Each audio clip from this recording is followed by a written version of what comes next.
হাঁড়া ছাগল দিয়ে কোরবান দেওয়া জায়েজ হবে কিনা, কারণ এটা দিয়ে হিন্দুরা বলি দেয়, তাহলে আমরা এটা দিয়ে কোরবান দেওয়া যাবে কিনা এই বিষয়ে আমাদের জানা দরকার, তাহলে আজকে আগে প্রথমে আমরা জানবো যে মুসলিম, হিন্দু, বৌদ্ধ, খ্রিস্টান সকল সৃষ্টির এক মূল উপাদান কি? এক। মুসলিম, হিন্দু, বৌদ্ধ, খ্রিস্টান সকল সৃষ্টির এক মূল উপাদান, অর্থাৎ তাদের সৃষ্টির মূল উপাদানটা কি? এক। যেমন আমাদের সৃষ্টি করছে কি?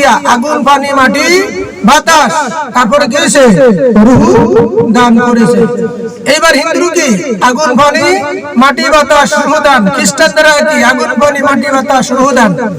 এক কথায় আদম সন্তান। তাই বলে মুসলিম, হিন্দু, বৌদ্ধ, খ্রিস্টান সকলের সৃষ্টির একই মূল উপাদান। তবু কেন করছো দ্বন্দ্ব হে আদম সন্তান? তবু কেন করছো দ্বন্দ্ব হে মানব সন্তান? তাহলে আগুন, পানি, মাটি, বাতাস দ্বারা আমরা সৃষ্টিগত উপাদান সবাই কি এক? সবাই কি এক? রূহ সবার এক। এবার আসো, আমরা ভাত খাই, মুসলমান ভাত খায়, হিন্দু ভাত খায় কিনা? খায়। হিন্দু কি খায়? ভাত খায়। খ্রিস্টানও ভাত খায়। মুসলমান পানি পান করে, হিন্দু পানি পান করে, করে কি করে না? বৌদ্ধ, খ্রিস্টান একই পানি পান করেনি। আমরা শাকসবজি খাই, তারাও খাইনি। আমরা মাছ খাই, তারাও খাইনি। তাহলে এক কথায় যদি বলি, হিন্দুদের যে আমাদেরকে যে মেটাল দিয়ে, যে বস্তু দিয়ে তৈরি করছে, তাদেরকে সেই বস্তু তৈরি করছে। আমরাও ভাত খাই, তারাও ভাত খায়। আমরা পানি পান করি, তারাও পানি পান করে। আমরা সবজি খাই, তারাও সবজি খায়। আমরা মাছ খাই, তারাও মাছ খায়। আমরা যে বাতাস থেকে অক্সিজেন গ্রহণ করি, তারাও সেই বাতাস থেকে অক্সিজেন গ্রহণ করে। আমরা যেই সূর্যের আলো থেকে তাপমাত্রা নিই, তারাও সেই সূর্যের আলো থেকে তাপমাত্রা নেয়। আমরা যেই চাঁদের আলোয় আলোকিত, তারাও সেই চাঁদের আলো থেকে আলো নিয়ে চলে, আলোকিত। তাহলে আমরা সকল দিক থেকে দেখি কি এক। এখন হিন্দু হাঁটা দিয়ে বলি দেয়, এই যদি আমরা মুসলমান কোরবানি দেওয়া যাবে না, তাহলে হিন্দু ভাত খায়, আমরা ভাত খাওয়া যাবে না। হিন্দু পানি খায়, আমরা পানি খেতে, এটা করা যাবে? হিন্দু যে সূর্যের আলো নেয়, আমরা সেই সূর্যের আলো নেব না। তাহলে ভেতরে এটাই আসবে।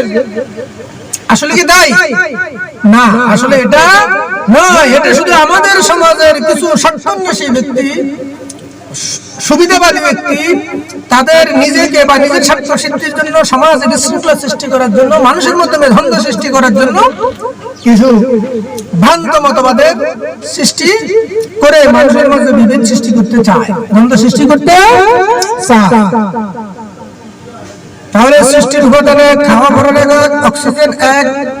আগুন, যে আগুন দিয়ে আমরা রান্না করি, তারা তো সেই আগুনেই রান্না করে। হ্যাঁ, আমরা যে জমিনে বসবাস করি, তারাও সেই জমিনে।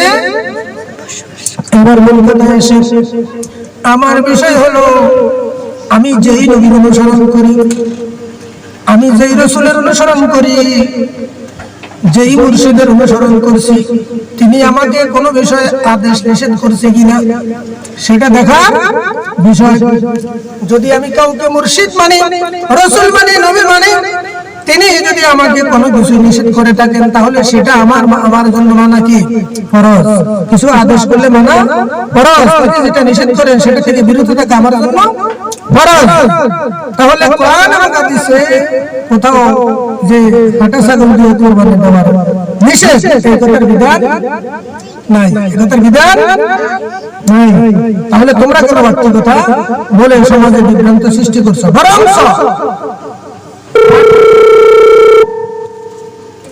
ফাটা দিয়ে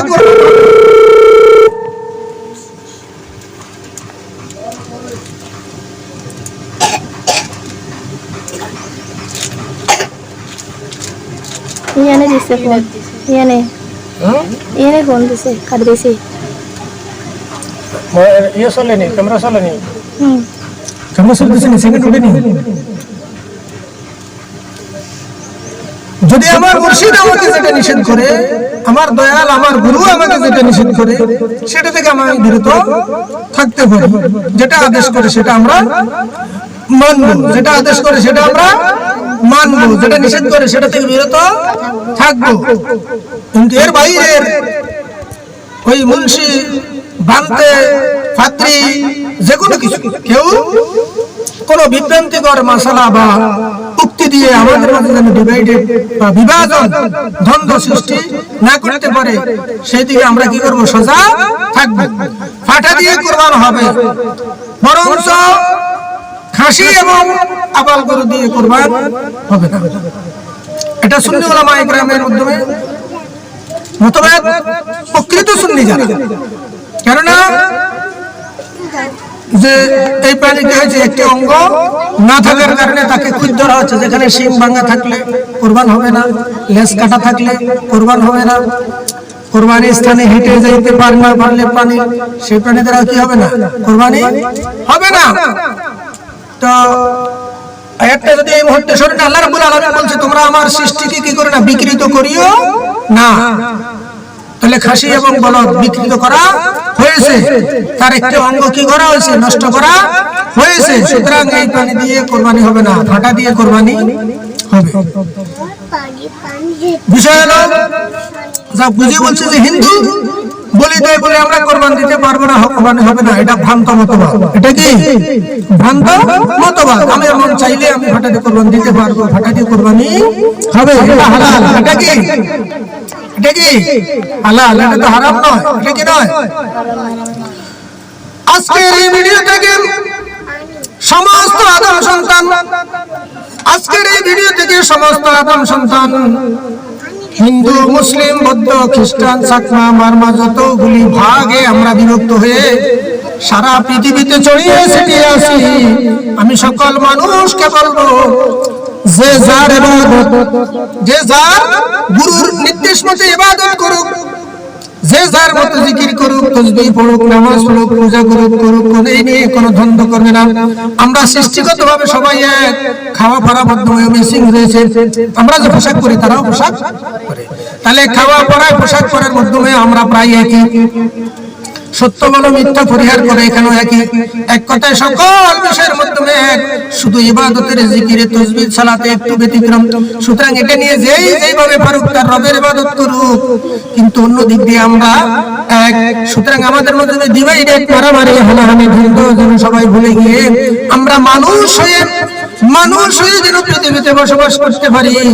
মানুষ হয়ে সুন্দর একটা সমাজ গঠন করে, সুন্দর একটা রাষ্ট্র গঠন করে, মানুষ হয়ে মানুষের মতো মানুষত্ব গুণে মানুষ হয়ে সুন্দর একটি সমাজ গড়ে, সুন্দর একটি রাষ্ট্র গড়ে আমরা যেন বসবাস করতে পারি, সেই লক্ষ্যে আমরা কাজ করব, সেই মতে চলবো। এবং আল্লাহ রাব্বুল আলামিন যেন খাস কুদরত এবং রহমত দিয়ে আমাদেরকে সেইভাবে কবুল করে নেন। সবাই বলে আমিন। কি হিসাবে বাঁচতে চাই? মানুষ হিসাবে। কি হিসাবে? মানুষ হিসাবে। তাহলে আজকে থেকে বলবো মুসলমান যেন কোনো হিন্দুকে কটূক্তি করে না করে, গালি না দেয়, তার উপরে যেন জুলুম না করে। এবং হিন্দুকে বলবো কেন মুসলমানকে কটূক্তি না করে, যেন গালি না দেয়। বৌদ্ধকে বলবো, খ্রিস্টানকেও বলবো, তোমরাও অন্য কোনো জাতি ভাইকে গালি দিবে না, গালমন্দ করবে না, তিরস্কার করবে না, জুলুম করবে না। মানুষ হিসাবে আমরা সবাই এক আদম সন্তান, এক মানুষ, একই মাটি, আগুন পানি মাটি বাতাস দ্বারা সৃষ্টি, একই রক্ত মাংস খাওয়া, একই অক্সিজেন গ্রহণ করা, সবাই এক। সুতরাং আমরা সবাই সুন্দরভাবে সমাজে মিলেমিশে বসবাস করব, যে যার গুরুর নির্দেশ মতে তার রবের আরাধনা করব। এই নিয়ে কেউ কাউকে গালমন্দ, তিরস্কার, দ্বন্দ্ব করব না। কি বলো? ঠিক আছে? ঠিক আছে? আমরা কাউকে তিরস্কার করব না, গালমন্দ করব না, ইনশাআল্লাহ। আল্লাহ পাক আমাদের সকলকে বুঝার, মানার তৌফিক দান করুক বলে আমিন।